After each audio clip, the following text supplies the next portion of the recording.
SCP-5172 North American Hotel Ice Machines Zalmunna and Zebah. Object Class Keter. Special Containment Procedures. Social media, SMS, and telephone traffic are to be monitored for mention of ice machines from devices connected to hotel Wi-Fi networks within North America. Footnote 1. This effect also applies to motels. For the sake of simplicity, each mention of hotels should be understood to include motels as well. Due to the prevalence of false memories related to SCP-5172, no attempt at correcting public beliefs pertaining to hotel ice machines is to be undertaken at this time. Research is focused on uncovering memes and anti-memes that may counter or remove such widespread false memories. Containment is to focus on the detection and disruption of Zalmunna events. See Addendum 2 for more information. Mobile Task Force Mu-9, Weary Travelers, will be dispatched to the location of suspected Zalmunna events in progress to remove detected instances of SCP-5172-1 and bring specimens back for further examination. All ice machines found at locations affected by SCP-5172 are to be removed and relocated to Site 30. Foundation personnel whose work requires them to stay in hotels in North America are to be briefed on SCP-5172. Personnel will be provided with the materials indicated in Addendum 4, North American Hotel Protocol for Foundation Personnel. Description: SCP-5172 is a phenomenon that affects guests at North American hotels. Affected individuals will perceive a machine that serves the sole function of dispensing ice. These ice machines, while otherwise not anomalous, are typically located in the hallway of the guest's floor, in close proximity to an elevator lobby or a storage closet. Ice machines are not common amenities in North American hotels. In fact, they do not appear in any contemporary hotels outside of those affected by SCP-5172. Nonetheless, a false memory of having perceived an ice machine is estimated to affect roughly 80% of the North American population. See Addendum 1 for more information. Individuals who perceive and then use these ice machines will initiate a Zalmunna event. This is likely to cause an instance of SCP-5172-1 to materialize, and is very likely to result in the individual's injury or death. Addendum 1. History of Hotel Ice Machines. In the 1950s, Holiday Inn founder Keenan Williams attempted to distinguish his hotel chain from competitors by offering more amenities to travelers free of charge. Standard practice among hotels at the time was to charge travelers an additional fee if they required ice. Williams believed that leaving out an ice machine for guests to freely use will be a welcome amenity. The expense incurred by purchasing this equipment and other amenities was not offset by a sufficient increase in customers. Footnote 2. For instance, Mr. Williams did not charge extra for children, as was customary for hotels at the time. At one point, Mr. Williams also insisted on his franchises purchasing trampolines and making them freely available to his guests' families. This practice was discontinued after several children suffered serious injuries inside his hotels. As such, the practice was discontinued by the mid-1960s. Ice is now readily available in many North American hotels through in-room miniature refrigerator ice dispensers or included in ice trays. Using or consuming ice found in these contexts has not been shown to cause or have any connection to the SCP-5172 phenomenon. Despite the fact that hotel ice machines only existed for a brief period, members of the public in Canada, the United States, and Mexico widely hold the belief that these machines are ubiquitous to this day. Empirical testing has consistently demonstrated that hotel ice machines do not exist outside of those associated with SCP-5172. Only about 40 ice machines associated with the phenomenon are recovered per year. Yet, a poll of the general public found that 82% of adults recalled memories of seeing a hotel ice machine. Of those who had stayed in hotels in the last year, 33% reported memories of having used said machines without incident. Footnote 3. Margin of error 3%. Sample size and questionnaire information available from 5172 Project Head upon request. The source of these false memories, as well as their method of transmission, are still under investigation. Discovery. SCP-5172 was discovered in 1973 when Foundation personnel responded to what appeared to be a series of unsolved murders occurring at hotels in Winnipeg, Manitoba. Extensive testing inside of the hotels led researchers to discover the false memories related to ice machines. The investigation led to the placement of hidden cameras in each of the hotel's rooms. Evidence collected here uncovered the connection between the ice machines, the SCP-5172 phenomenon, and Zalmunna events. Addendum 2. Zalmunna events. Initialization. The Zalmunna event is triggered when a hotel guest, hereinafter the target, perceives and subsequently uses a hotel ice machine. Footnote 4. Statistical analysis suggests that Zalmunna events occur to completion approximately 50 times per year. It is still unclear what causes an individual to perceive an ice machine in the first place, or what causes an ice machine to appear in a particular hotel. Due to the prevalence of false memories, there is no way of knowing how many individuals actually perceive a hotel ice machine connected to SCP-5172, but simply decline to use it. At this point, the only way to terminate the event is to leave the building and sleep in a private residence. Footnote 5. The Zalmunna event will still proceed if the target only relocates to a different hotel or sleeps in a different bed in the same hotel. The ice does not actually need to be used or consumed for the event to progress. Stalking behavior and/or hallucinations. The target will almost immediately begin to perceive an individual or individuals watching them from elsewhere in the hotel. Typically, these individuals first appear on the far end of the hallway where the Zalmunna event was initiated. Third-party observers are unable to perceive any individuals observing the target. Attempts to seize, record, or photograph the individuals supposedly watching the target have not produced evidence of their existence. Accordingly, the watchers are believed to be hallucinations. Descriptions of the individuals are fragmentary and do not show any consistent traits. Confusion and fatigue. Within 2 hours of event initialization, the target will display symptoms similar to those seen in early-stage dementia. If the target does not immediately return to their hotel room, they begin to demonstrate signs of confusion, difficulty completing everyday tasks, and short-term memory loss. After 2 hours have elapsed, the target also begins to feel a gradual increasing sense of fatigue. Within 4 hours of event initialization, the fatigue typically reaches the point that it becomes difficult or dangerous for the target to perform activities such as driving or swimming. Zalmunna event survivors report feeling as if their mind is too active to fall asleep anywhere other than in a hotel bed. This typically leads the target to seek out their hotel room.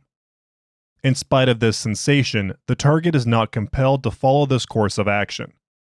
The target may still seek out a bed located in a private residence if they are aware it is an option. Targets will not fall asleep outdoors or in public places, but will experience the standard health consequences associated with increasing sleep deprivation. Targets can only fall asleep in hotels or private residences. If they do fall asleep in a private residence, the event is terminated. See Addendum 4. Sleep. When the target does reach a hotel bed, they immediately enter the hypnagogic state associated with the normal transitional period between wakefulness and sleep. Under normal conditions, the room's temperature begins to drop until it reaches approximately 11 degrees Celsius, 51.8 degrees Fahrenheit. After a brief period of hypnagogia, the target proceeds as normal through the sleep cycle until they enter slow-wave sleep. Footnote 6. Often referred to as deep sleep. This typically occurs within 1 hour of laying in bed.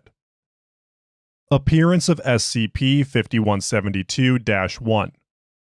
An instance of SCP-5172-1 appears after the target enters slow-wave sleep. It will generally phase through the door connecting the target's hotel room to the hallway. SCP-5172-1 is not perceptible to a person who is in the room with the target at the time of this entry, but can be observed through cameras and other devices. The target returns to the hypnagogic state, but is unable to move. This results in a condition resembling sleep paralysis. SCP-5172-1 crawls towards the bed on all fours before assuming a sitting position on the target's chest. SCP-5172-1 inserts a thin, proboscis-like appendage into one or both of the target's eye sockets for several seconds. This does not cause physical damage, but it is theorized to be a way for SCP-5172-1 to transmit a paralytic agent or other substance to the target's brain to aid in the harvesting process that follows. Harvesting behavior. After retracting the appendage, SCP-5172-1 opens its own chest cavity and retrieves a pair of unidentified tools. It then begins applying the tools and extracting cubes, measuring approximately 4 cm by 4 cm by 4 cm, 1.57 inches, from the target's body.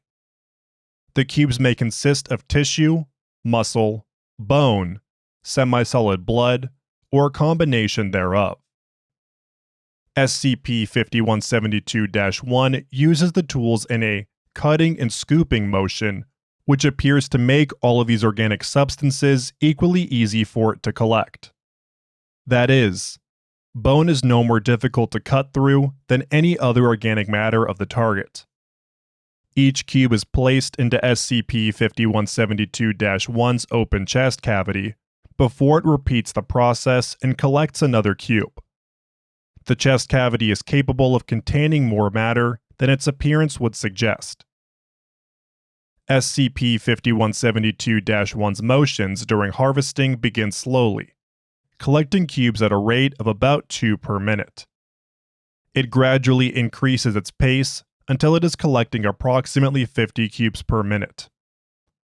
SCP-5172-1 typically completes the harvesting process after 2 to 3 hours of activity. After completion, SCP-5172-1 returns to the hallway door and phases into it, dematerializing. Survival of Zalmunna event. Restricted to clearance levels 4 and above only. After the harvesting process begins, SCP-5172-1 can be interrupted in order to prevent the death of its targets. See Addendum 3. If the process is interrupted before SCP-5172-1 harvests a sufficient amount of any vital organs, targets can survive with limited, but permanent, injuries. Targets do not experience normal blood loss during the harvesting process, an effect that lasts for about 6 hours following the start of the process. Accordingly, prompt medical attention can allow targets who have been partially harvested to stabilize and recover. Individuals who have survived partial harvesting report being conscious and aware throughout the process. The experience is marked by an elevated heart rate, difficulty breathing, and subjective feelings of terror. SCP-5172-1 collects all of the organic matter of the target except for the major elements of the central nervous system: the spinal cord, peripheral nerves, the retinas, the eyes, and the brain. In the case of a completed Zalmunna event, these elements will be the only ones that are not removed, as SCP-5172-1 scoops around them. Targets will continue to display signs of consciousness for longer than should be possible, even in the case of a completed Zalmunna event. Should a harvesting process be interrupted after the target loses a vital organ, the target will live for 1 to 2 hours. Update: December 30th, 2020. The proboscis-like appendage used before harvesting is no longer believed to be used to administer a paralytic agent. Repeated observations shows that targets already demonstrate symptoms of paralysis by the time an SCP-5172-1 instance materializes. Efforts are underway to explore the theory that the appendage is introduced in order to ensure that targets remain conscious throughout the process. Addendum 3. SCP-5172-1. SCP-5172-1 is an individual instance of a humanoid entity approximately 122 centimeters, 48 inches, in height, and 28.6 kilograms, 63 pounds, in weight. Its arms are about twice the length of what would normally be expected of a human of these dimensions. It also has pronounced frontal and parietal bones, creating the appearance of an elongated forehead. The proboscis-like appendage measures approximately 90 centimeters, 35.4 inches, and extends and retracts from the mouth of the instance's face. If a Zalmunna event is interrupted by any individual's sudden entry into the hotel room, the SCP-5172-1 instance will cease harvesting and attempt to attack the individual. Its strength is comparable to that of a human of its stature, but the tools that SCP-5172-1 uses during harvesting are capable of cutting through protective gear and causing serious injury. While it is not particularly strong, it is capable of moving at an advanced speed as it approaches the end of the harvesting process. Extreme caution is advised for personnel attempting to neutralize an SCP-5172-1 instance that has almost completed a harvesting process. If multiple people enter the room during the harvesting process, SCP-5172-1 will attempt to hide from sight. If it can escape the sight of all people in the room, the SCP-5172-1 instance will dematerialize. SCP-5172-1 has several biological systems analogous to that of humans. Accordingly, it can be killed through the application of force that would typically be lethal for humans, such as stabbing or gunshots. Autopsies of recovered specimens show that SCP-5172-1 has circulatory systems, though the central circulatory organ, akin to a heart, is located in the head. As a result, SCP-5172-1 can expire from blood loss or sufficient head trauma. SCP-5172-1 does not appear to have respiratory or digestive organs. Recovered instances may possess male or female reproductive organs.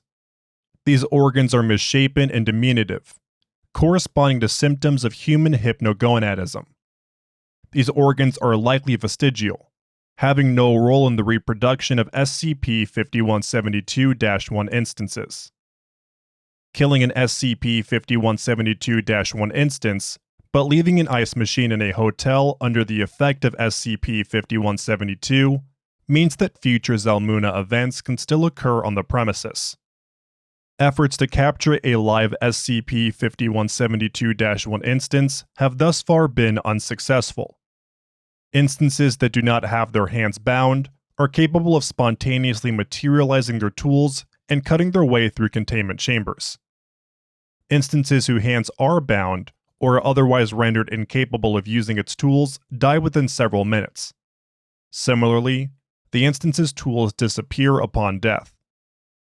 Research is underway regarding alternatives for close-up live study of SCP-5172-1 specimens. Addendum 4. North American Hotel Protocol for Foundation Personnel. Foundation personnel whose duties require them to stay in hotels are required to familiarize themselves with documentation surrounding SCP-5172. A log of confirmed SCP-5172 manifestations will be made available to personnel whose duties require regular hotel stays. All personnel staying in hotels will be given single-purpose communication devices for reporting suspected SCP-5172 phenomena. Awareness of SCP-5172 is not enough to avoid triggering a Zalmunna event. Several Foundation personnel, as hotel guests, have found themselves absent-mindedly using an ice machine, despite being fully aware of the consequences. Personnel who have triggered a Zalmunna event must report it to command immediately in order to receive instructions for extraction. Personnel are not permitted to return to their hotel rooms without express approval from command. If feasible, personnel will be given directions to a nearby Foundation safe house where they can fall asleep in a way that terminates the Zalmunna event. As a final precaution, all personnel staying in hotels are required to wear heart rate monitors at all times while on the hotel premises. In the event that personnel initiate a Zalmunna event and are unable to notify command prior to falling asleep, algorithmic detection of sudden increases in heart rate can be used to detect a Zalmunna event in its early stages. Command will be notified of heart rate irregularities and dispatch the nearest available mobile task force if personnel do not respond to communications. Mobile task force response will occur in any situation where it is possible for a team to arrive prior to the completion of the Zalmunna event.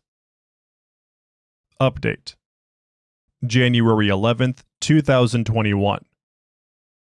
As of 2021, one confirmed instance of SCP-5172 has been located in Amsterdam, the Netherlands. Foundation personnel have recovered an ice machine and human remains indicative of a completed Zalmunna event. This is the first known instance of SCP-5172 to occur outside of North America. Notably, the Netherlands had no prior public perception of ice machines as a common hotel amenity. At present, it is unclear if this is an isolated incident, or if it signals that the anomaly is now in the process of spreading to other locations. All available Site-30 resources are being shifted into investigating the possible reasons for SCP-5172's spread. Countering or mitigating the spread is now considered highest priority for 5172 research team personnel. Thank you for listening to SCP-5172, North American Hotel Ice Machines, Zalmunna and Zebah, by Erasm. If you enjoyed this SCP, please like and subscribe, and make sure to follow the link in the description to the SCP Wiki and vote up the article to support the author and the SCP Wiki as a whole. Also a special shout out to all my YouTube members: Powerless, Last of the Four Horsemen, Stephanie Miller, Senescence, Crescent Wolf, Saul Z, Chinese Modelo, Narodia, Adrian McCarran, Eli Shoup, Brandon Henry, Sanjaya Anthem, Arkham Cookie, Purple Durple 85, Tanis Ruler of All, Thomas Marks, Hozap 3, A Bumblebee, Azistrol, and Brian Harper. Thank you for your support. If you would also like to have a shout out, please follow the link in the description. YouTube memberships of Confidential will have access to Saturday members-only videos, and all members will have early access to videos. If you'd like to support the channel directly and also receive a shout out, please follow the Ko-Fi link.